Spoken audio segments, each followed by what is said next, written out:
Good morning, everyone. My name is Tony Penny, and I am the Chief Learning Officer here at the Ronald Reagan Presidential Foundation and Institute, and I'm very excited to welcome you on behalf of the Ronald Reagan Library to our Simi Valley Youth Town Hall 2017. This is the third year that we have done this, and is one of my favorite events of the year. So at the end of the Constitutional Convention back in 1787, Ben Franklin walked out along with a number of the other framers, and he was asked by a woman in the street, "What have we got? Have we got a republic or a monarchy?" And he looked at the woman and he said, "A republic if you can keep it." Fast forward about 200 years. In the middle of the 1980s, there's a president by the name of Ronald Reagan. We like him around here. And he said, since the beginning of our country, education and democracy have gone hand in hand. If you look at the founding fathers, Thomas Jefferson, in addition to writing the Declaration of Independence and serving as our third president, founded the University of Virginia. Ben Franklin, who was at the Constitutional Convention, founded the University of Pennsylvania. So in the long history of our country, there has long been a connection between education and democracy. Well, today, you are going to see that long tradition continue as part of our Simi Youth Town Hall. Now, it's the Youth Town Hall. It's not the old guy who works at the Reagan Foundation Town Hall. So that's all I'm going to say. I'm going to turn our ceremony over today to the indomitable, the amazing, the wonderful, our student master of ceremonies from Apollo High School, Miss Kayla Petch.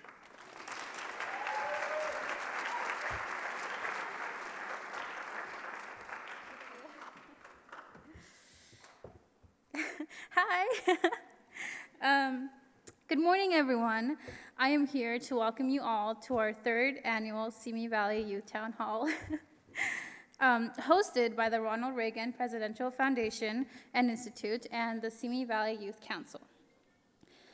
My name is Kayla Petch, a student at Apollo High School and a member of the Youth Council. To honor our troops and veterans, would you please rise and welcome the members of the Youth Council who will assist us in the Pledge of Allegiance.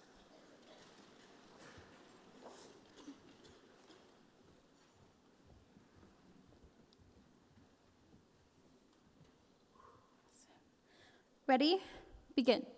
I pledge allegiance to the flag of the United States of America and to the republic for which it stands, one nation, under God, indivisible, with liberty and justice for all. Awesome. Thank you. We are all gathered here today to focus on topics and issues that are related to the youth in our community. This event gives us an opportunity to have direct contact with local community leaders and policymakers who make an impactful decision about these youth-related matters. We are asking you, the audience, to take a critical role in the discussion using social media, text messaging, and new this year, comment cards. If at any point during the discussion you would like to have a question of yours answered by our panelists, you may submit your questions on Twitter by using the hashtag SYTH, SYTH 2017 in your tweet, including your question, or text SYTH 2017 followed by your question to the number 22333. Additionally, for those without access to smartphones today, you can complete a question card and hand it to a social media correspondent roaming the audience, standing while it's, if your question is chosen, we ask you to please stand while it's being read. It is a privilege for each of us to have the opportunity to be a voice regarding Simi Valley youth-related matters. Before I begin introducing our moderators and invited panelists, there are a few people in the audience that I would like to recognize. Somer Barwick, Kristen Tignack, and Anna Medina from the city of Simi Valley.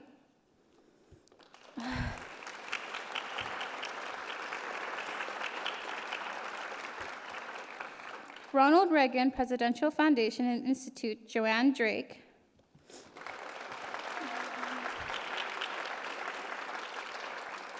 Simi Valley Unified School District Superintendent, Dr. Poplinski. And Kathy Rock, Director of Elementary Education.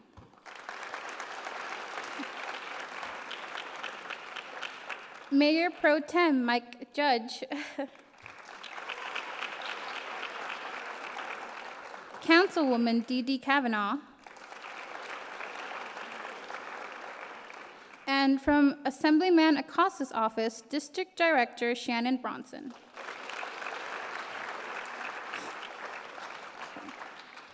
I would now like to introduce you to our 2 Youth Council moderators. Please welcome Leah Norenberg from Royal High School and Zalma Quesada from Santa Susana High School.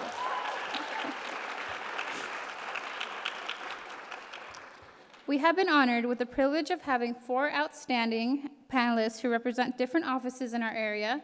Please welcome Assemblyman Dante Acosta,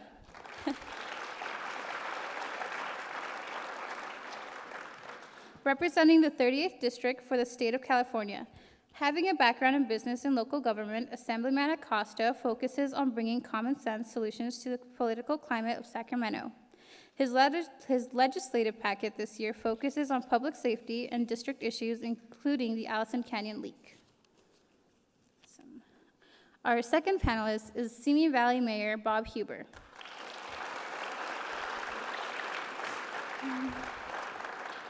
Whether it is for a youth job fair or an event such as this, Mayor Bob Huber always finds a way to be present and involved. I have never seen a man who is more involved and passionate of his community. Mayor Bob Huber's accomplishments throughout his tenure include holding personal meetings with many large employers in order to keep jobs in Simi Valley, helping find the community-wide joint task force of heroin prevention, and reestablishing a respectful relationship with the city and our police officers. Our third panelist is Interim Chief of Police David Livingstone.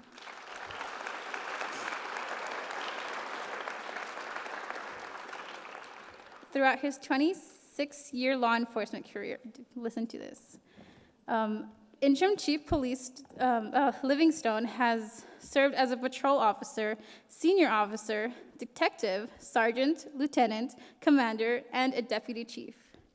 He graduated from Simi Valley High School and earned a bachelor's and master's degree in history and is currently working to earn a PhD. Okay. Our final panelist is Dr. Deborah Salgado, the Director of Secondary Education.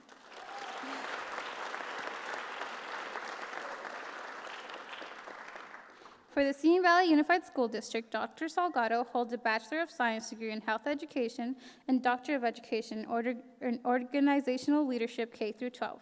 Civic engagement has been a top priority throughout her career in education, and she has also worked closely with the Ronald Reagan Presidential Foundation and Institute to create the Citizen Scholar Institute at Royal High School to strengthen civil engagement among students.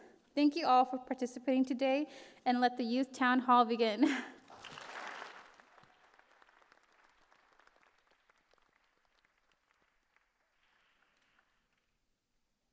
Hello, my name is Leah Nornberg. I am a junior at Royal High School and a youth council representative.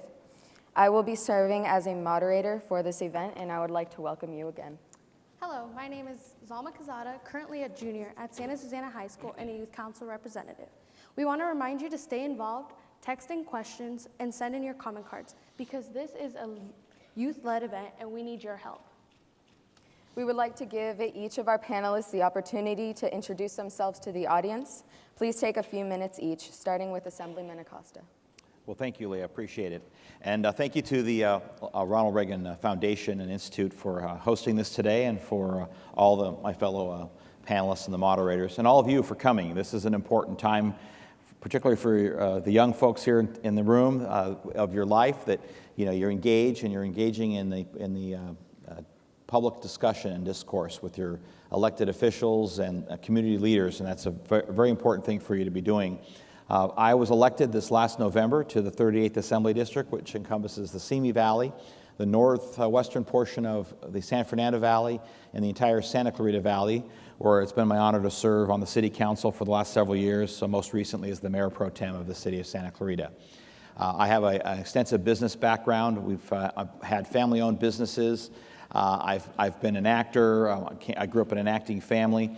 But more importantly, I was once young like you. I know it's hard to believe. But I had the same questions that you did. And the questions that you probably have are just as relevant as they were a million years ago when I was your age, as they are today. And that's, how are the decisions that we're going to be making here impacting your lives? What are we doing to help you in the future? I have a son in high school and a daughter in college, so I understand some of the things that, or at least I try to, some of the things that the youth are going through. And so hopefully that we can engage in a great discussion today and listen to what your concerns are. And then going forward, I want you to understand that my office is always available for any questions or support that you might have, with the state government. It's a very large state, and it's very complicated, and that's why we're here. We're mostly a service office, and then I'm your representative to the state governor, to the state government and the legislature. Thank you very much, and I look forward to the time this morning. Okay. Thank you. Next, we would like to hear from Mayor Huber. Good morning, everybody. Thank you for being here and participating. This is a very, very important event. I've been here every year that you've had this, and it's been very helpful to me. The City Council appoints the Youth Council members, and we are so blessed to have the input from you. Once a month, we have a representative from your Youth Council come to our City Council meeting and sit with us and give a report on what's going on at the Youth Council. I know that Mayor Pro Tem Mike Judge's son is involved in the Youth Council and his daughter, so they're the Judge family is very involved in the young people in our city. My background in terms of government, I was on the City Council from 1980 to 84, and then I was on the College Board as a trustee for the there's five trustees representing the three colleges: Moore Park College, Oxnard College, and Ventura College. The 6 years before I became mayor, I was a college trustee running the colleges, and that's helped me a lot in terms of knowing the education field, and I chaired the college board the 2 years before I got elected mayor. And so that background in education and knowing the education code helps me a lot in terms of understanding the educational system. And obviously it was at the college level, but I understand the system because we had to work with lower, the high schools and what have you because of the process of matriculation up to the college level. I got elected mayor in 2010. I'm in my seventh year, my fourth election. I have to go every 2 years. The council members go every 4 years. And this event is a very fulfilling event for me to hear from the young people directly as a group, and because I say I've done it every year since it's been initiated. And I want to thank the Ronald Reagan Presidential Library and Foundation. It's such a joy to come here. This is the crown jewel of our entire Ventura County. This is what draws people in. It's a museum. It's the #1 museum in the Tri-Counties. My son has a museum, by the way. It's number 12 in the Tri-Counties, and the boys and some girls may know my son Todd, who owns the Skate Lab skateboard park here in town. So I do have a connection to youth, and I go there quite frequently and having a change with young people. But thank you for being here today. I'm looking forward to learning a lot today. Thank you so much.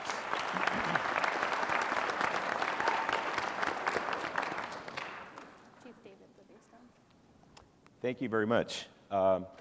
This is my first ever time being here at the Youth Council and participating in this event, and it's a great honor for me to be here. I'm a product of the Simi Valley Unified School District myself, having graduated from Simi Valley High School, and I always like to joke with people and say I'm about as native as they come to Simi Valley. I was born at Simi Valley Hospital, so I've been a lifelong resident here in the city, and I'm also a big proponent of education, and that's why it's a great honor for me to be here.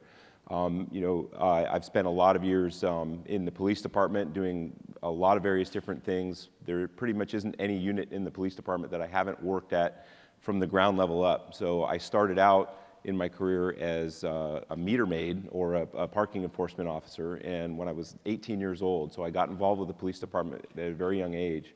And I learned about it through that process and decided that public service was something that I really wanted to do.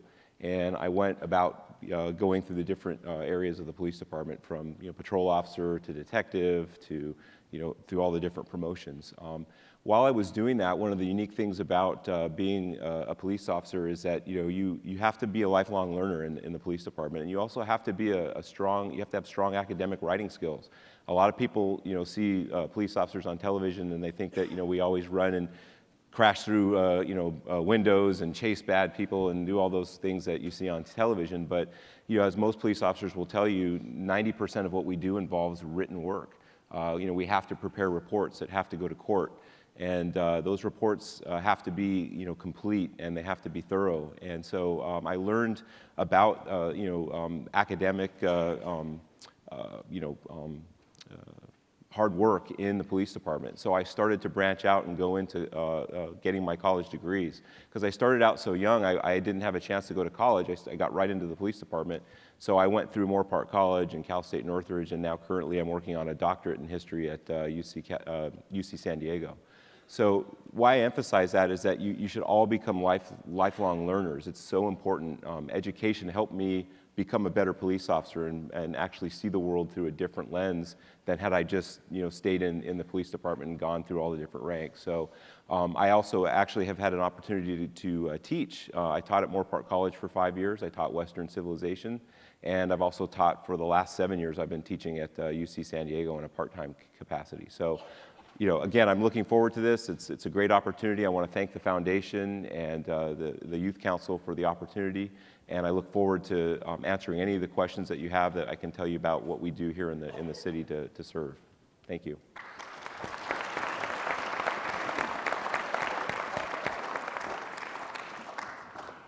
Well, good morning. I'm Deborah Salgado. I'm the Director of Secondary Education for the Simi Valley Unified School District. And I think if I were to have to tell you what my greatest strength is, it's my love of the youth. I have a great sense of confidence in your generation. My own high school years were in a very teeny tiny dusty high school out in the middle of nowhere in Nevada. But I walked away from that experience ready to take on my adult life and excited and optimistic. And I feel that when I'm around your generation too. You are optimistic and you are ready to take the reins. And you're not that far from having to take the reins from us to organize and create this world and preserve liberty and democracy and freedom and all of the things that are so important to us in this nation.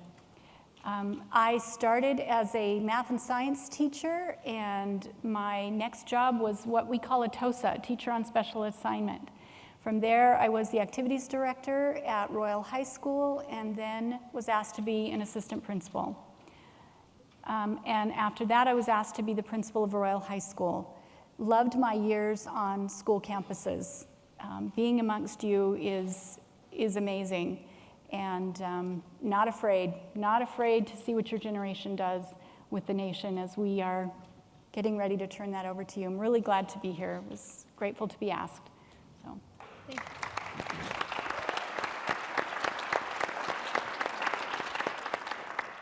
So now we would like to ask a question to each of the panelists. And what are the biggest issues that you feel the teens are facing today, starting with Assemblyman Acosta? Unlike when I was your age, you have something that is very distinct, and it is in everyone's hands or jacket pockets or purses or bags today, and that's your cell phone. And that represents technology, and it represents what's happening in our culture today in terms of social media. It is something that is truly wondrous and vital and important tool, but like any other tool, it can also be misused and mishandled. So I believe that in addition to the perennial issues that youth face, and things like peer pressure and bullying and drug abuse and all the things that go along with just frankly growing up, that the temptations of growing up, you have the added burden that those of us on this panel didn't have, and that is the immediacy of social media. And that is where things are instantaneous and they're not able to be thought through. So if I do have one word of advice to you, is that be mindful of what you're doing on social media and how you're posting it. You've probably heard this before from your teachers, your counselors, your parents. your pastor or your priest, and it's the same kind of thing. You have to be mindful of what's happening out there, because we've seen a lot of people that are injured by what you put out there, and it also can come back to you to hurt you as well. And the reason I say that is such an important issue is because it's something that is obviously not going to go away, and we need to address it. So all the things that were elements of normal growing up, the things that I mentioned prior, are actually magnified and accentuated by the ability of the technology that we have today. So it's a wonderful tool. Driving a car is a wonderful tool, but if you crash, it's obviously a problem. If you use a tool for bad purposes, it's obviously a problem. It could turn into a crime that the chief has to deal with. So we want to make sure that as leaders and as legislators, that we're mindful of all of the pieces that go into the puzzle of helping our community and our society. And so while some people might disagree with me that is a challenge, I also look at it as an opportunity. It's an opportunity for you to have instant communication and information and data unlike we've ever experienced before. We used to have to go to the library. When I was attending Cal State University Northridge, the Oviatt Library, instead of being Star Trek's center for what's it called, the Federation of Planets headquarters, it was an actual library, it still is. And we had to go in there and do research and pull things off of shelves and look at them. And you've all done that. I'm not trying to be cute with you.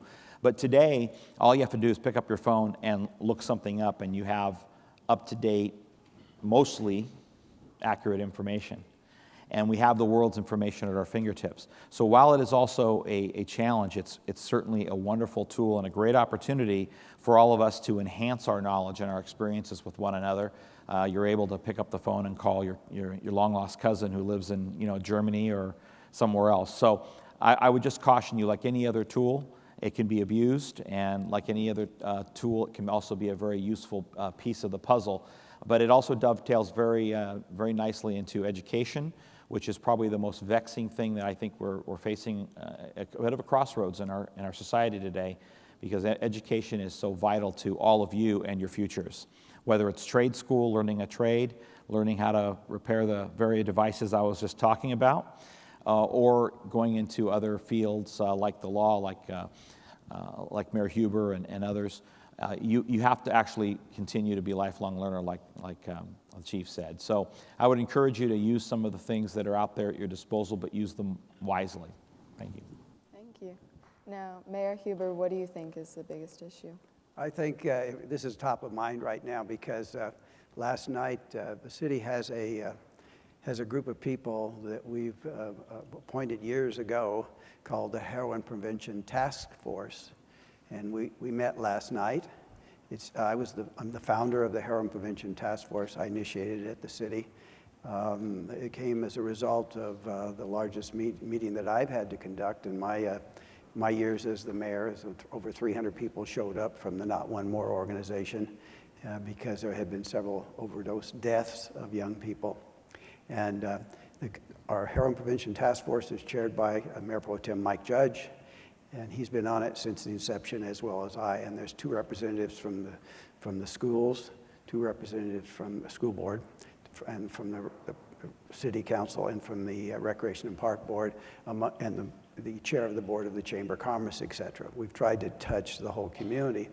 And this issue has been very, very on top of mind for a lot of people in our community. And the key to it right now is educating young people in terms of all the things that we can provide, in terms of the risks that are involved and what have you. One of the things that's going to come before the city council, has come several times, is how to regulate the marijuana, because there are things that when the voters passed this new law in terms of opening up marijuana in certain areas, they did give the cities and the counties the ability to regulate certain things. So we're going to be dealing with that, because there's a lot of people that feel that's a gateway drug. So the thing that's been concern of mine for some time is when I see have to go to funerals for people that have died from overdose, from opiates, basically. Okay, and the main gateway drug is what's in the medicine cabinet. the opiates that people take, and then that's not enough of a high, so they start with heroin. And our police department is doing a heck of a fine job of reining it in where they can. We had a very extensive by Commander Joe May last night in terms of what the police department's doing and how it's regulating. But it all starts with you in communication, okay? I know this sounds kind of trite, the slogan, just say no. And if you see a friend, counsel them, just say no, because this is the thing that's very, very dangerous. And we're trying to rein it in and the key to the whole thing is communication. One of the things that was brought up by a speaker last night is years ago we put on the bus stops. And I think the San Susana High School students designed the posters that were on the bus stops. And I thought that was a great idea, and but we should continue. We should just do it every year and change them out, okay? And so I want to keep this on consciousness, and this is a perfect venue to talk about it because you are the leaders. You're here as the leaders of the young people. So if you can help get the word out, and we do have resources available, and all of our agencies are working hard and preventing this because this is a dangerous thing for our community. But we're making progress, but we still got to keep our eye on the ball, as they say, and keep working hard to try to stop this thing that's happening to our community, and particularly our young people. Thank you. Chief Livingstone? Well, of course, narcotics and drugs are definitely a significant issue that I think are facing our youth and have been for a number of years. One of the things that I've seen in my experience with the police department is the potency of drugs that are available out there is just so much more intense than it was, even 5 years ago. The marijuana that's available out there now comes in various different forms with higher concentrations of the THC in it and also other dangerous substances in it. So sometimes people might experiment with something, whereas in the past, you're going to wake up the next day with a bad headache and not feeling good about yourself. Now it could actually be fatal. There's so many different derivatives that are in these things. So that's a big issue, just in terms of the potency. But I also think, to dovetail a little bit on what Assemblyman Acosta talked about with social media, I think being a teenager is difficult as it is, already, right? It's a tough time in your life. You're all at this kind of crossroads and you're looking ahead saying, what am I going to do with my life? Where am I going to go? What kind of career do I want? We all get, at that age peppered with those questions, and it's difficult to try to kind of think through those things sometimes. But I think social media puts a lot of psychological pressure on your generation that it wasn't there when I was your age. My pressure was my parents saying, hey, you got to do something else besides sit around and watch TV all day, right? But you guys are constantly bombarded 24 hours a day with, you should do this or you should take that. And I think for young people, there's a sense of a loss of individuality. That when I was your age, I had a good sense of things based on, the limited environment that I grew up in. But, now you guys are bombarded with these different impulses from all over the place. And so I think one of the big things, challenges ahead for you is to maintain your individuality. Who are you as a person? And to stand for something. And I think that's more difficult these days than it is. So, thank you. Thank you. Well, mine relates to actually all three of the panelists' comments, and that is, the task of this time in your life is not new to your generation, but it's pushed a lot earlier upon you than it was for my generation, and that is identifying and developing your own character. Are you going to be a respectful, engaged person? Are you going to make your community better? Are you going to pursue things after high school that will help you build bridges, solve problems, cure diseases, the things that our society needs? Are you going to be contributing in a positive way to society? Who are you? It's that, identifying it within yourself, those things that you want to hold on to. And social media forces that on you a lot younger than it did at my age, or for my generation. The availability of illegal substances, much more prevalent and dangerous today than in years past. All of those things force you to decide at a much younger age how you're going to live your life, who you are, and what kind of a character are you going to carry forward into your adult life. Thank you very much. From this, we're going to be moving on to a separate topic, our first topic.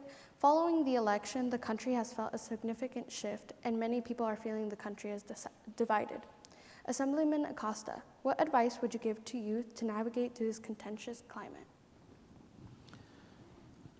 That's a great question, and I think that it kind of relates to a lot of what we've already been discussing in terms of being an individual, finding your own identity, perhaps having your own thought process, thinking for yourself, and that boils down to something called discernment, is having the ability to discern what is relevant to you, what is factual, and what is the truth, and what is maybe not.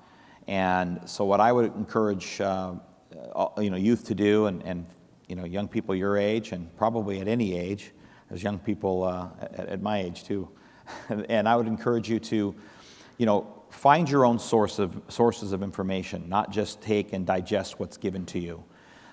Look at all the facts. But I also would caution people to, all of us, to take a deep breath, not to have a knee-jerk reaction. Oftentimes things are not as wonderful as they seem. When someone's trying to maybe sell you something, it's not always as perfect and wonderful as that. But also when someone's trying to tell you that the sky is falling and the end is near, is also to be cautious of that perspective as well, and try to find your own way. Seek out wise counselor. The Bible says a wise man has many counselors, and basically that means get other sources of information rather than just yourself and just one source. And so I think that something that was touched on by the doctor and of course by the other panelists is being able to make good decisions. When I was not much younger than you, I was learning to ride a motorcycle here in Simi Valley.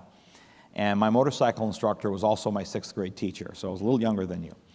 And I asked him how fast I could ride.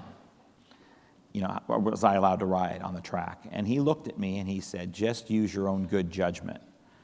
And what that told me was 2 things. Wow, I can go as fast as I want, right? Which, by the way, I didn't abuse. I didn't abuse it because I realized he trusted me and he had told me that I have the discernment and the good judgment that is instilled in all of us, I believe. We all have that sense of what's right and what's wrong. So that's where discernment comes in, is being able to look and discern what is right and what is wrong, what is good and what is bad.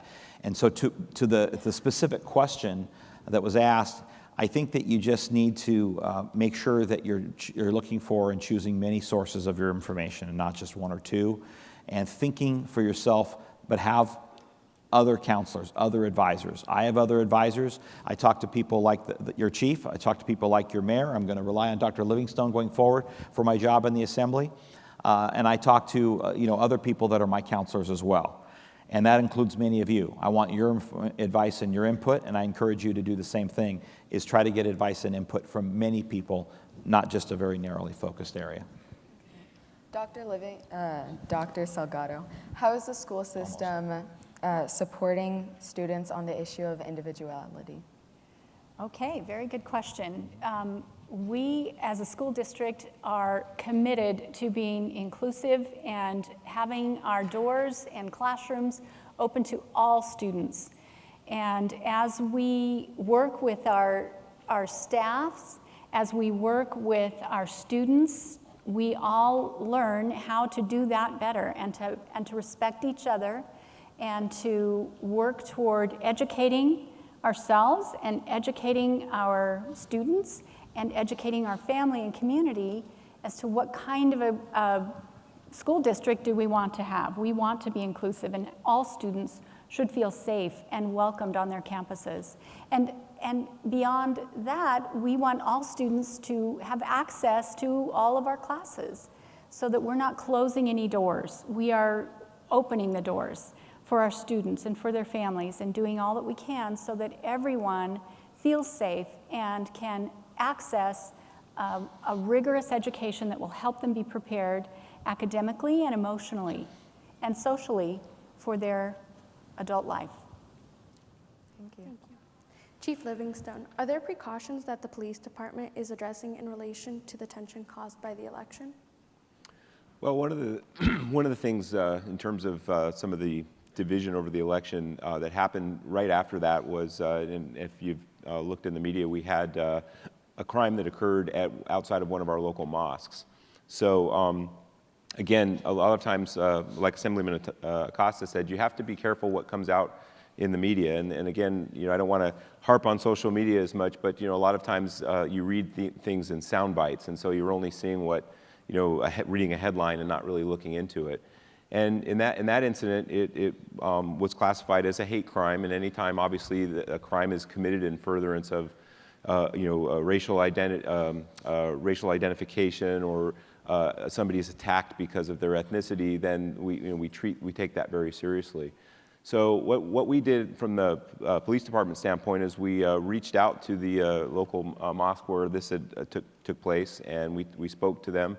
And then I went and spoke at another gathering and just addressed the questions in an open forum, very similar to this, allowing people to ask us questions. Obviously it caused a lot of insecurity in our community because of a lot of the way it was reported in the media. In the end of the day, we take it very seriously, but it turned out that the individuals that were involved in this had been drinking heavily, and there was a dispute that took place, and there were some words passed in it, but it wasn't a targeted attack that was set to just target one group of individuals. However, the person that's responsible for that, because of really stupidity on their part and what they said, they're going to face some serious jail time for that. But what our goal is to make people feel secure, no matter what your ethnicity or your religious belief is. You have your First Amendment rights, and so we look out for everybody. We don't take sides in those debates. So by going to our local Islamic society and speaking to the gathering there, we were able to calm a lot of the tension that was there. And so I think communication is the key, and getting out into the public and relating with them. So even when something of this nature happens that puts Simi Valley on the spotlight in a negative way, we want to go out there and try to be the voice of reason and correct those misinterpretations. And that again, that's why it's so important to look beyond just what's in the headlines or in the sound bites. It's very important. So. Okay. Mayor Huber, are there ways that students can be involved civically in the community? A lot of ways. We have the youth council, and they reach out, but you have the YMCA, you have the Boy Scouts. In order for people to get their eagle in the Boy Scouts, they have to do community service projects. Councilmember Judge's son, Nick, is going to be getting his eagle shortly, and I'm going to be happy to be there and participate in that. There's just a myriad of ways through your church. There's just a lot of ways that things are available to you and opportunities to get involved in the community. We have, I'm a Rotarian, and we have Interact and Rotaract clubs, and we have, these are young people that are involved. And the Kiwanis Club has the Key Clubs.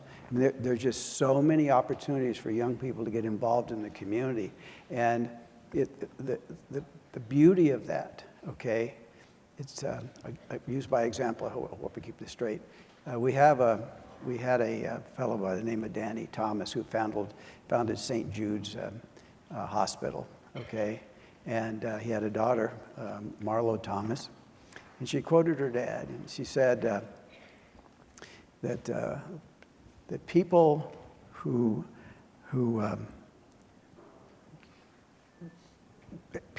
give back, okay, sleep better at night than people who don't give back, okay? And it's so true.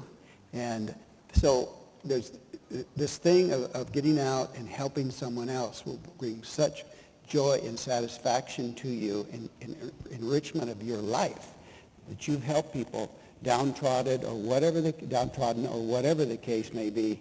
There's just no substitute for and the motto of Rotary is service above self, and it's such a thing that gives you a lot of satisfaction when you look back, and particularly if you're doing it with a group of other young people, because it's a team effort and you're learning to work together as a team to help society and people in society.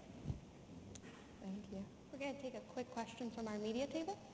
So We have quite a few questions from our audience. One is, President Trump has called climate change a hoax, which contradicts 97% of the scientific community. How will this affect education? And this is directed to Director of Secondary Education, Dr. Deborah Salgado. Well, I was a science teacher. That's what I taught. And there were people that asked me how I could teach science, being a woman of faith. And my question was, I believe that God is the author of science. So when I won't comment on other people's opinions about science, but I'm certainly intelligent enough to know to look at science, the science that's reported and all of that, and make my own decision. And students have to do that too. They have to look at the science, learn about it, read about it, and make their own decisions.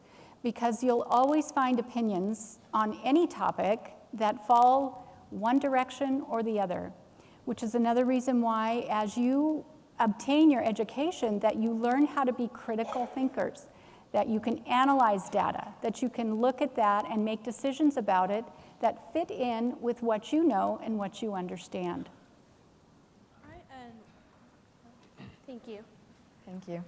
Our second topic will be education. So as students, we spend most of the time at school, so educational opportunities in our future academic careers are on everyone's mind today. Assemblyman Acosta, what is happening at the state level to ensure that we receive adequate funding for our schools? Well, we're just getting into the process right now. The governor just released his budget, and it's now time for our committees, our subcommittees, to go forward in the legislature and dissect the budget and look for opportunities for education and where the opportunities lie there. We do have a bit of a challenge. The budget does look like it's going to be about a $1.6 billion deficit, and unfortunately, oftentimes the legislature looks for ways to close those gaps or to fill funding gaps, and oftentimes that comes out of education.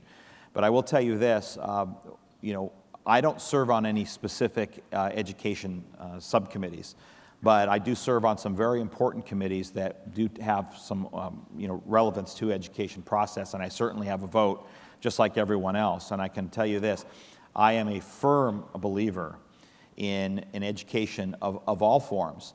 We've, in my opinion only, our country has gone to a sort of a model of everyone needs to go and get a 4-year education and a 4-year degree, and yet to become an electrician, you can do about a 2-year technical education at Moorpark College or College of the Canyons or any of the other colleges, junior colleges in the area.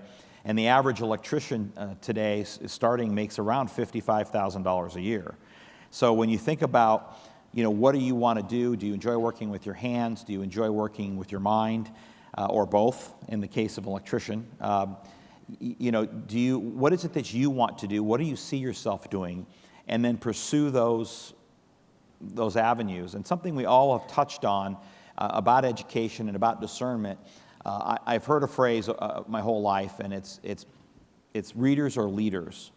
And that means if you're reading a lot, you're getting a lot of information from a lot of different sources, you're going to have that discernment that has been talked about up here, and you're going to be able to make your own decisions on important issues like climate change or public safety or education.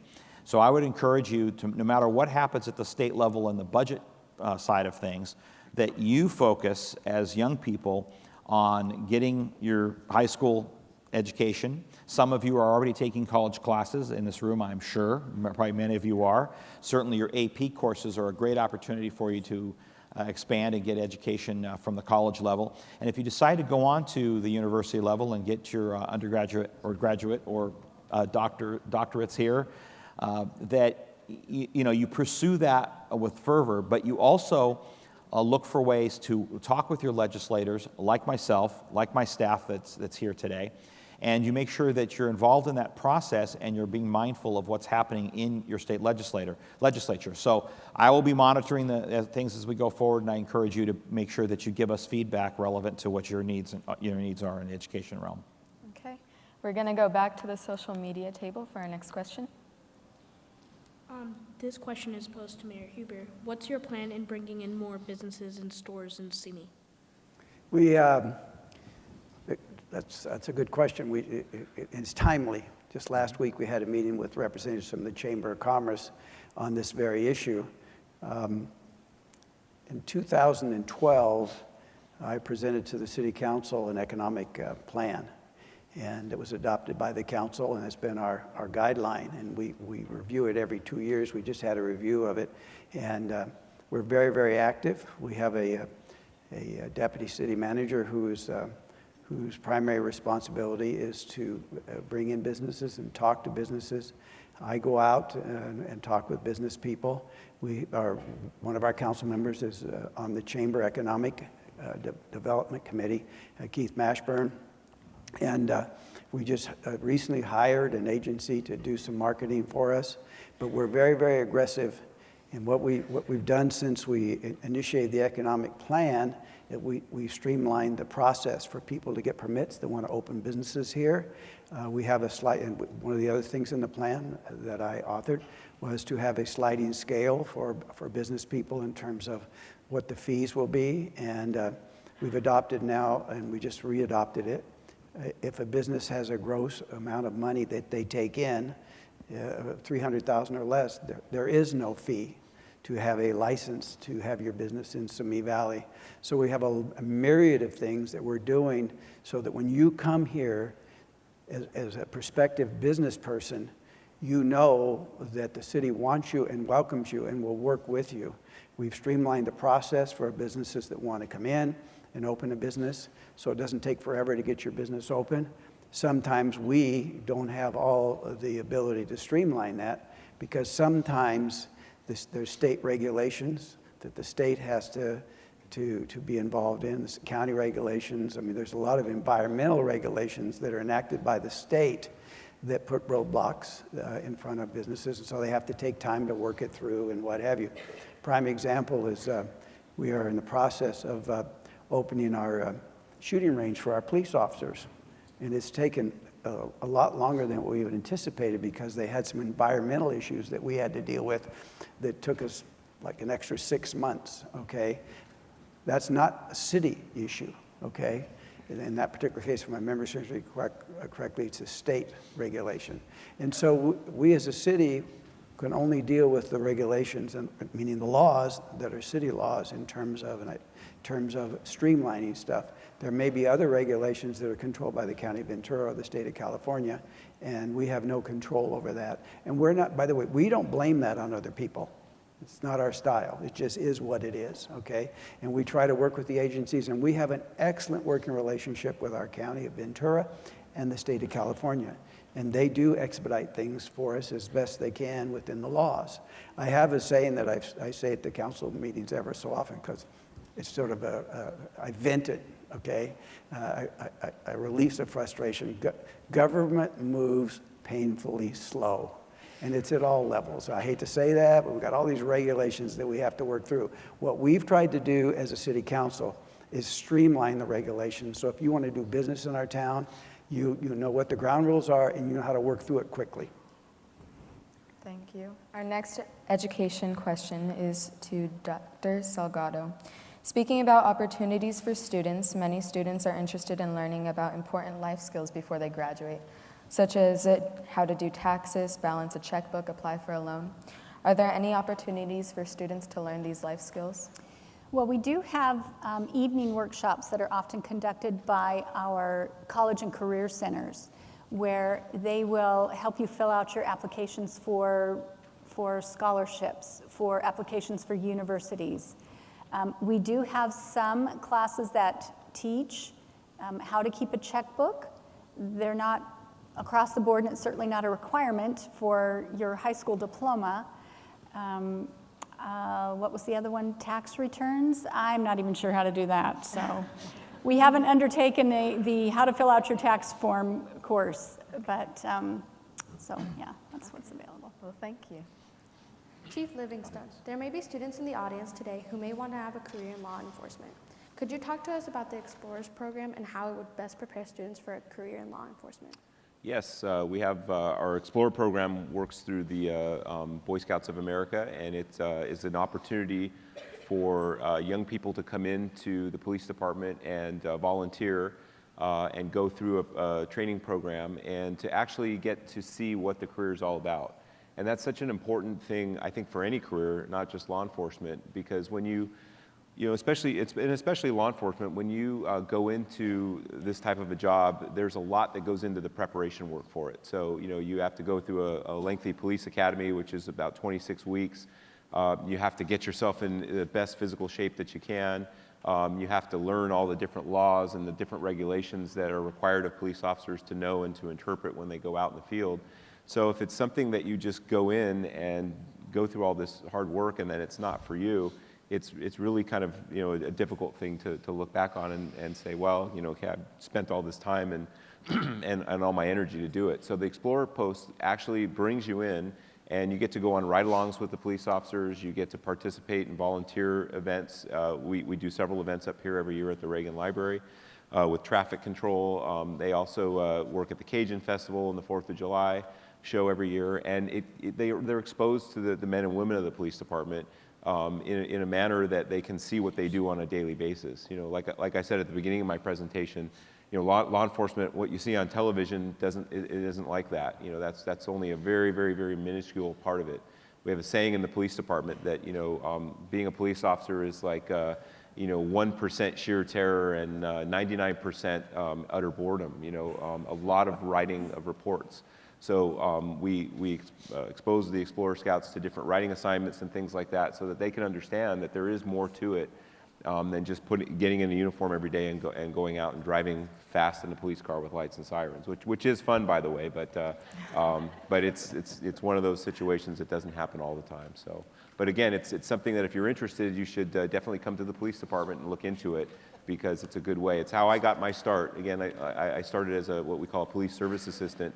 And the idea is to go in and get the exposure to it before I made that decision that that's what I wanted to do with the rest of my life. So, Okay, thank you. We will take a question from the audience now. Hi, we have a question from Rebecca Ackers at Royal High School. Rebecca, if you would like to stand up. And the question is for Dr. Salgado, and the question is, how are we going to improve the school's budget so the school can better support extracurricular activities? Well, most of your extracurricular activities are actually funded by the students through your associated student body, which happens through fundraising and your booster clubs and that sort of thing. The budget money that you get from the district to the school site buys the textbooks and the materials that you need, pays the salary of the staff that works at your school. So the extracurricular activities are pretty much funded by students. The district obviously pays for your football field and your practice fields and your tennis courts and all of those things. And we definitely are working hard to improve your facilities. That's why we recently passed Measure X, so that we have more funds to be able to improve school sites. And you've seen a lot of improvements already at Royal as far as that goes. So, but if your question is specifically to extracurricular activities, that's your student leadership, your associated student body. That's you. That's your students.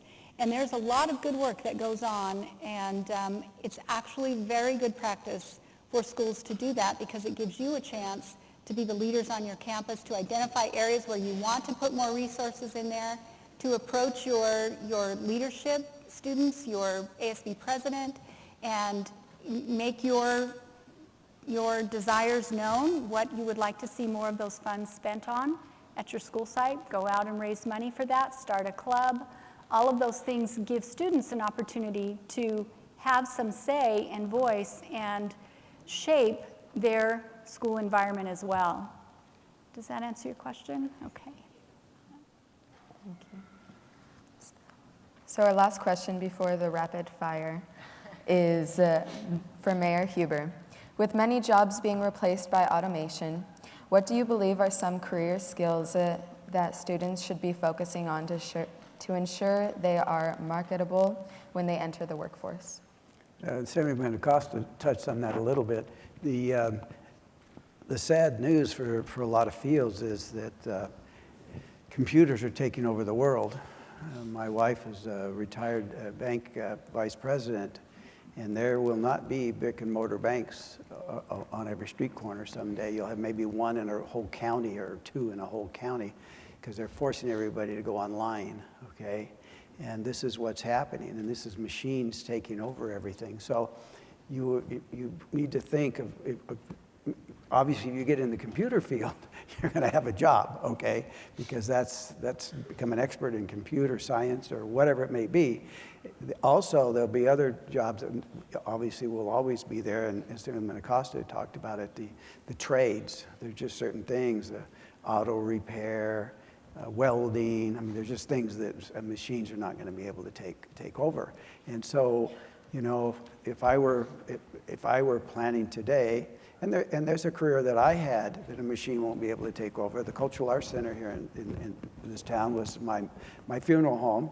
Obviously, you're gonna have funeral homes. Okay, so there are careers that you need to look at and think, well, somewhere down the line, will a machine take over this job? And so that's the homework that I would do. Is I would look forward and see what you want to do. I mean, for instance, like I'm a lawyer, okay? Well, machines aren't going to take over lawyering. They're just not going to have a robot come into the courtroom. I don't see that ever happening. So there are careers where you're going to have plumbers. I mean, there's all kinds of careers out there that a machine is not going to take over. So if I were a young person today, and he touched on it, Senator Acosta touched on it, I would look and say, okay, what will a machine not take over? And then look at that list, what would interest me to be my life's career? Okay, thank you. We're going to start with rapid fire from the audience with our first question from the social media table. The regents of the universities of California just approved a rise in tuition. Considering college is so expensive already, what can we do? This question is directed to Assemblyman Acosta. Well, yes, they just voted to increase tuition on the order of about $280 yesterday. The day before yesterday, I stood with many of my colleagues in my caucus, many students, such as yourselves, many university students, and basically decried this proposed, or this increase was proposed then in the tuition rates. I serve on the Joint Legislative Audit Committee, and prior to my being on it, but this last 2 years ago, the committee did an audit of the UC system. And they identified millions and millions of dollars in not only opportunities, but waste and abuses in the system that have not been addressed yet by the UC system. The UC system has been systematically taking foreign students, not just out-of-state students, I guess is the correct way to phrase it, over more qualified in-state students. We feel there's a lot of these practices that are happening. The chancellor's budget has increased significantly.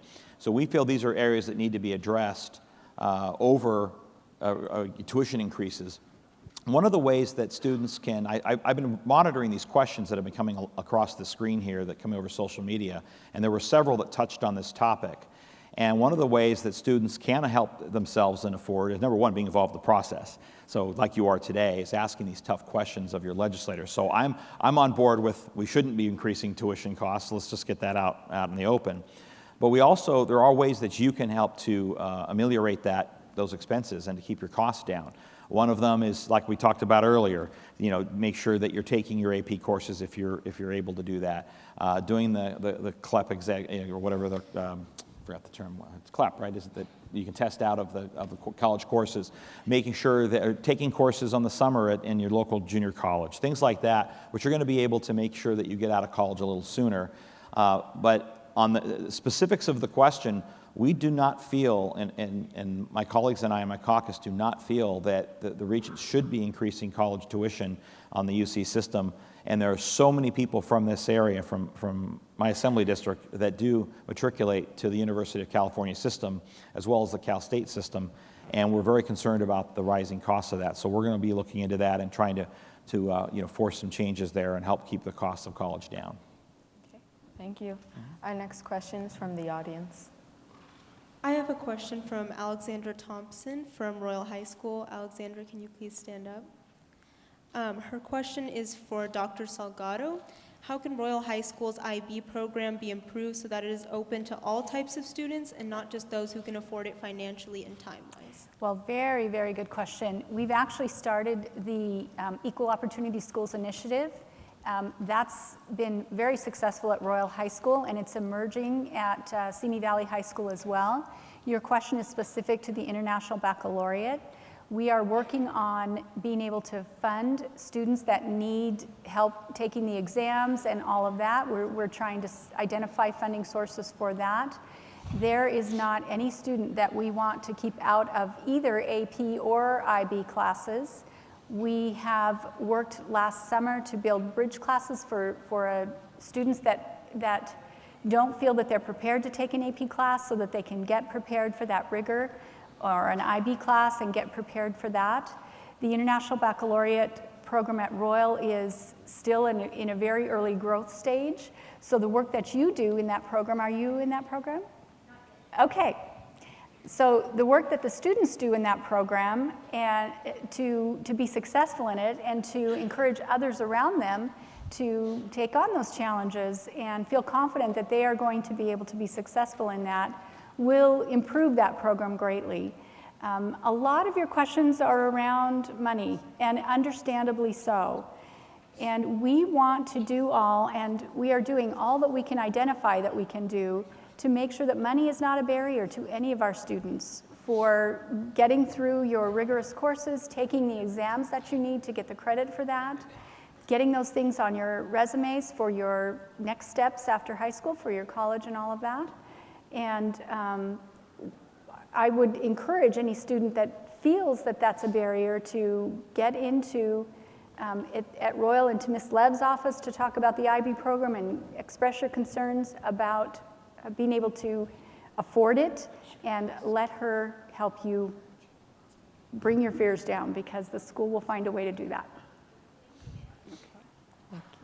We have another question from the audience.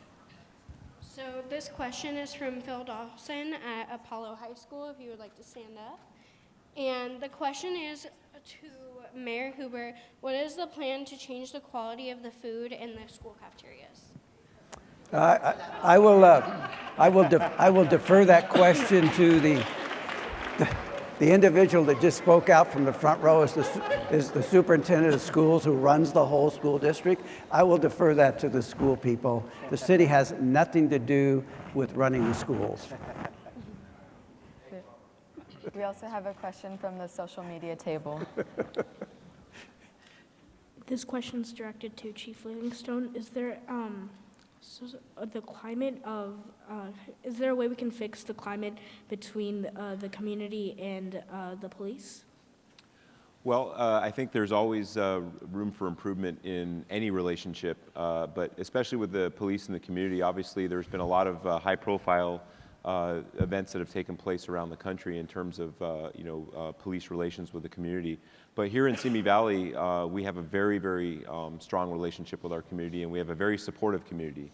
Often we hire officers who are laterals from other departments, and the funny thing that when you talk to them, they may come from a bigger city police department. They're just shocked at how much support we get from the community here. So the other thing, we've partnered with our city staff and city council with the support. Simi Valley supports its cop signs, and if you see that, on some of the freeway exits and things like that, it's the thumbs up. And that was something that we put together with our city council and other members of the community to let other people that don't come from our community know that there is a lot of support for us here. And that's one thing I can say and speak to, being here since I was 18 years old. I've never really felt a point in time where our relationship with the community was really ever strained. One of the things is that we've had that positive relationship in terms of the different programs that we support through the schools and also sending officers out to talk to members of the community. So we realize, like you look at the size of the police department, right now we have 117 sworn officers to police the entire city. So we can't do it alone. We need the support, especially of the community, to be our eyes and ears out there. 9 times out of 10, when crimes are reported, they're coming from people in the community that see something suspicious and they let us know about it. Otherwise, there's no way that we would know to be able to cover all the 49 square miles of the city So that's very important. So I think in terms of what we can do to improve it, I think just to continue that strong tradition that we have here and to continue working with, with the city officials and with, the public to find out what it is that we can maybe do better. Because again, like I said at the beginning of the answer here, is any relationship, there's always something that can use improvement, but we consistently look for that. And again, we're very fortunate to have that. Not all police officers have that kind of a relationship with their community. So, Thank you. We're going to take another question from the audience. I have a question from Sierra Paoli at Simi Valley High School. Sierra, can you please stand up? And the question is for Assemblyman Acosta. How can political figures today motivate students to stay involved in local, state, and national politics? Great question. I would say that we've all said being involved and engaged is an important part of the process, but I think the way we can keep you that way is by listening, is by doing somewhat what we're doing here today, is listening to your voices, taking the questions, answering the tough questions, and being able to be responsive to those, because you are, as Dr. Salgado said, the future. You're going to be, some of you may have voted this last fall, some of you will be voting soon. You'll be choosing the next leaders, whether it's those of us that are up here that are elected or other leaders. And it's very important that regardless of what we do, that you stay engaged and you stay involved. One way that I would like to mention is that there are internship opportunities. I'm sure the city has internship opportunities. We talked about explorers, opportunities in my office for interns and internships, the congressional offices, county supervisor's office, those kinds of things, where those are places where you can get involved in the political decision-making process. So there's two elements to any elected official that you see up here. There's a political side, obviously, you talk about politics, but there's also the side where the work gets done. And so there are two places that you can help out in those areas and become more engaged and more informed and more involved, even if it's just for, a semester or two. And I would really encourage you to continue to do that. But also hold your legislators and your elected officials' feet to the fire and make sure that they're listening to you and at least hearing you. Making sure that we're at least hearing you. We may not always agree or be able to implement what you're looking to do. Mayor Huber doesn't have the authority or the power to mandate, lunches or snack machines at the school level. But he heard you, but we may not be able to actually physically do what you like to do or want to do. So I would just encourage you to stay involved. We have another question from our social media table. For Mayor Huber, what programs could the city of Simi Valley start to protect and bring together women, minorities, and the LGBTQ community? Well, we already have, let's start with our police department, okay? We are currently, by the Federal Bureau of Investigation statistics, the third safest city in the state of California and the 8th safest city in the United States of America.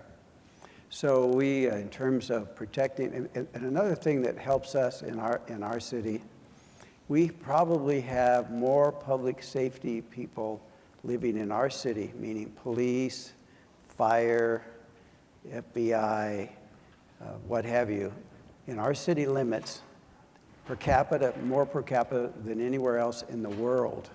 Our citizens really, really speak out and help us, okay? And so, from a standpoint of the issues that you're talking about, we just have to have the leadership that steps up and speaks out when things happen. For instance, Monday night I had a fellow come to this last Monday to our council meeting. He's from the city of Los Angeles, and he started talking, using racial negative comments. And I said, we don't talk this way in Simi Valley. And he changed the subject. And now, he has a First Amendment right. He could have kept on talking, and I could not have stopped him, because that's one of our most precious rights. But when I said it the way I said it, he just changed the subject. We have to be proactive on protecting people in our community. I can go on with a lot of statistics. The statistic that I just got yesterday was there was a study done across the United States of cities of 100,000 or more people, the safest cities to drive in. drive an automobile in. We're number one in the United States of America based on that study, okay? And I can go on and on about safety issues because that's the crux of this particular question, okay? And, you know, this community is a very tight-knit community, and we stick together. And there's a lot of things that happen behind the scenes when issues come up that we meet on and talk about to make sure that we have a proactive way of solving that problem with the police and other agencies. Okay. So that will, we have one more question from the audience, and then that would be all for the rapid fire questions. We have a question from Sarah Decker at Valley View Middle School. Sarah, if you would like to stand up. Or not, you don't have to. The question is for Dr. Salgado, and the question is, many teens don't get enough sleep after all of their sports, homework, and a long drive to school. Have you guys thought of changing school start times in order to lessen that? Well, we are always looking at school schedules and trying to find the optimal way to include all of the educational pieces that students need throughout the day. We are bound by state law as to how many instructional minutes we have to provide for students. We have flexible scheduling at our high schools. Some classes are offered 0 period. Some are offered after the normal end of a school day, after 3 o'clock. Santa Susana High School has classes that run, I think, until 5 o'clock in the evening. So there are flexible scheduling, but just like any adult, students have to prioritize and decide what's important to them. And sometimes a lack of sleep is something that you have to decide that you've got to live with during certain times, exam times, or maybe it's your volleyball tournament, or something else that's important to you in your life. So there are, you know, I always say today our young people have to choose between good and good. There's so much good that you can be involved in, and you know that you can't do everything. So you have to prioritize and decide what's important to you, what has to happen, what you have to do, and then what you can add on to that in your life and still get enough sleep, which probably won't happen all through college, and if you start a family, that's not going to happen for many years. So, and it's not happening for me at my age either. So it may be a vain attempt to get enough sleep every night that you need. But it has to come down to prioritizing your life and deciding, you know, what's essential, what can you add to that, and what has to go. Ending with rapid fire, we have one last closing question. To all the panelists, what closing words would you like to leave the students with today? Starting with Assemblyman. Oh, okay. I guess we've always started with me. Why change now? First of all, I'd like to thank you all again for being here. And something's been going around in my mind a little bit since I got here, and it's really refreshing to see such attentive young people. You've all been paying attention. I guess you all put your phones away. Was that a mandate? Except for her. Was that a mandate? Because it's great. You were all paying very close attention, and I've been watching that, and I really appreciate that. I know the other panelists do, because that's part of the process of being engaged. But I'll leave you with this. I'll leave you with, I am your new state assembly member. And I don't yet have all the answers, and I don't believe I ever will have all the answers, and I don't believe any of us will. That's where coming in and having these conversations is so vital and so important, is listening to each other. But as I'm watching these questions, and I guess they're back here too, so I wasn't exclusive to us being able to see the questions, you saw a lot of the same themes. By the way, pancakes generally over waffles. It just usually, unless they're special, come on. And who agrees with me on mint and chip ice cream? I'm sorry, that's probably my favorite, mint and chip ice cream. But any ice cream will do, right, in a pinch? Okay. So a lot of these questions were about rights, right? That's what I saw a lot of the same theme, were about responsibilities to each other. The reason why we as legislature and the state and the cities and counties, et cetera, make laws, make rules, is to put kind of boundaries on human behavior, because sometimes we're not always that nice to each other. And a lot of the questions were centered around this last election, which we really haven't touched on too much, and I'm glad, because the election is over, and we need to move forward from here. And the piece of advice I'll leave you with is this. You've asked a lot of questions about how can we blank, and they all revolved around treat each other better, it seems like. And you all were here to listen to us, or we were here to also listen to you and your questions. And I would say that if you want your voice to be heard now and into the future, you have to be willing to listen to other people's voices as well. And that's what we've been doing here today.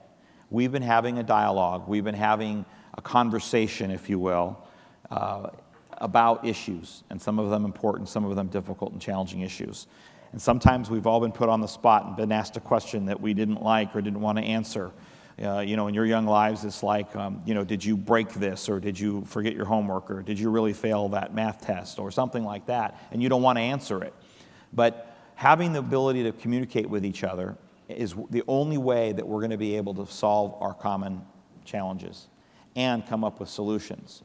But guess what, folks? It isn't going to be us up here. Well, at the two ends, yes. It isn't going to be those of us that have been around a little while that answer all the questions. It's going to be all of you. So that's where I would really encourage you. This is about you and about youth and about your futures, because the future for you is what you're going to make of it, what you're going to mold and shape the world to be. We're going to be here to help guide and nurture and give some advice. Thank you for the questions. But it's up to you to take that advice, listen and learn, but also listen to each other. You will learn far more listening to each other than you will be listening to the voice in your own head. Thank you. Thank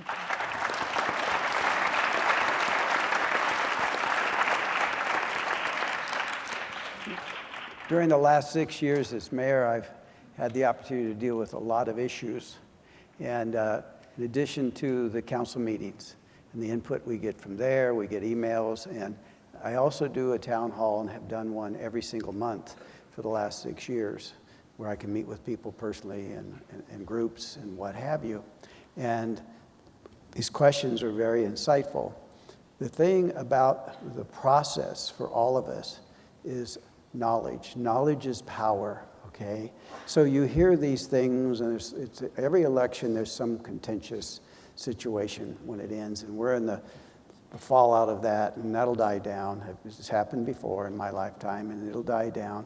So for you, formulate your thoughts, do your homework, and I'm so appreciative of the fact that we have a youth council that will give us data and bring it to us. And we get things in writing too, not just at council meetings. And by the way, you're welcome. If you have an issue that involves the city, you're welcome to come to our city council meeting and fill out a card and speak. It's not a scary process. I assure you, I'll make it a very relaxed process for you to speak to us. We invite you. We have a website, simivalley.org. It's got all of our information on it, and feel free to go to that. As I said earlier, I've been at every one of these youth town halls, and it's just been such a joy for me to learn so much information. And I'm hopeful, if it isn't too much trouble, that the questions that were on the screen, and they went by pretty fast, that the people here can give our individual questions to us that didn't get asked, and we didn't have an opportunity to read, so we can think about them and think about those questions and the answers to those questions. Yeah, and pancakes was for all of us, I believe. So pancakes or waffles. So, you've seen that floating through, so there's been a lot of questions. But I appreciate you all being here. You're the movers and shakers that are going to make things happen, because you're here and you're involved in your respective schools, okay? Stay involved. I was involved in my high school. I ended up being the student body president of my high school because I was involved, okay? Stay involved. It starts now. It's not when you become an adult. It starts now. And I know that you're already involved. I'm saying even get more involved, okay? The question that was posed to me about, well, how can you give back? There's a lot of organizations that you can do, okay? And I know your schedule is very rigorous in terms of education, what have you, but from a satisfaction point of view, in terms of satisfying you. Doing good for other people will give you a lot of satisfaction, and it will energize you when you have to stay up late studying, okay? Because you'll feel so good about yourself in giving back to other people. So thank you for inviting me again, and I wish you all the best.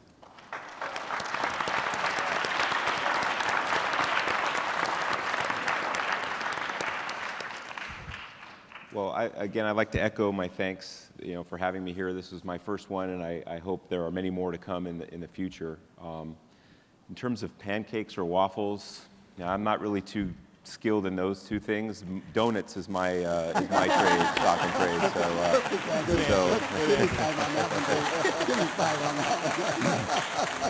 One of the things that I neglected to say about my past history, believe it or not, is it really was the being a writing parking tickets that got my start in the police department. But before that, I worked at a donut store, and I was a donut baker. Okay, so. And I worked for a retired police officer, so there's a little bit of a backstory to that. Police officers really do prefer donuts. So, if I could leave you guys with anything, you're at that stage, where you're looking to your future, and you don't ever sell yourself short. Believe in yourself, because I can tell you that I was not the best student. I'd like to sit up here right now and tell you that I was always the A student in school, but. I kind of squeaked by. I got very fortunate. I didn't really put a lot of emphasis on education, in my high school years. I pretty much didn't really know what I wanted to do with my life, and I kind of just didn't take things seriously. And as a consequence, though, I went back and went to school later in life. I started at Moore Park, went to Cal State Northridge, and now I'm sitting here, crazy as that might seem, in a PhD program. But don't ever sell yourself short. Believe in yourself. Believe in education. It really is. Knowledge is power. Education is the key. Again, as a historian, I gotta use a historical quote here. Napoleon Bonaparte once said, the greatest battle that he ever fought was against ignorance. And a lot of the questions that were directed, towards me in terms of, making the community feel safe and what do we do when we have these different tensions? And 90% of what we deal with in those kind of situations it's ignorance. Somebody making a racial slur or making fun of somebody because of their ethnicity or their religious beliefs, it's pure ignorance. And if you're educated and you focus on your education, you can overcome those things, and you can be a critical thinker. And I think that's one of the big important things you can take away from it. In terms of education, it doesn't really matter that you necessarily are going to follow the path of going maybe to a four-year university or going on to a master's degree or anything higher than that. But you all have the ability right in your hands to educate yourselves. Most of the greatest presidents in our history were autodidacts or self-educated. They basically read. And so if I can't emphasize anything more than enough, pick up a book. Don't read the sound bites. It's giving you only partial things. So I'm a lifelong reader, and as Assemblyman Acosta said earlier about the quote, it actually came from President Truman, and he basically said, not all readers lead, but all leaders read. Okay. It's a skill that you all have, and I would really encourage that. So again, thank you very much, and good luck to you. And I see great things for you all out there. So thank you.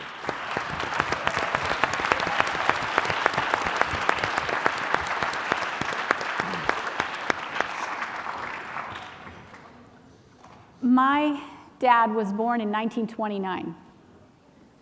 Tough times for his parents, and he was their fifth child. So my grandfather couldn't make a living, and he had to figure out a way to make a living and take care of his family during the Great Depression.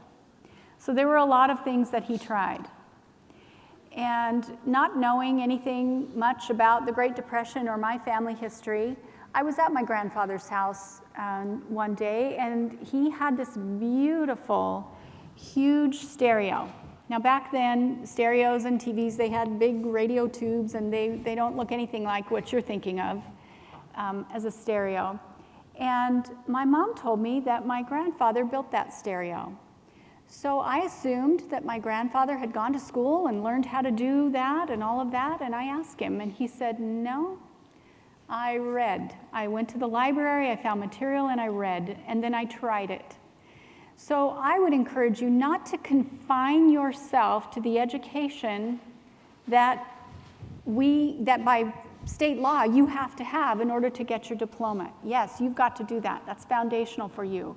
But don't confine yourself to that, especially in this day and age where you don't have to go to the library. You can pull up a computer screen, you can turn your phone on, and you can learn about the things in this world that interest you. So don't establish some dreams for yourself, and don't confine yourself to what is presented to you in your schools. Go above and beyond. Follow your dreams, establish good dreams, and prepare yourselves to do the good work of this world and do some good in the world. That's what I would want you to remember today.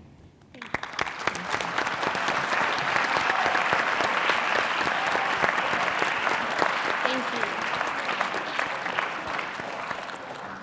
I wanted to take time to thank our panelists, Assemblyman Acosta, Mayor Huber, Chief of Police Livingstone, and Dr. Salgado.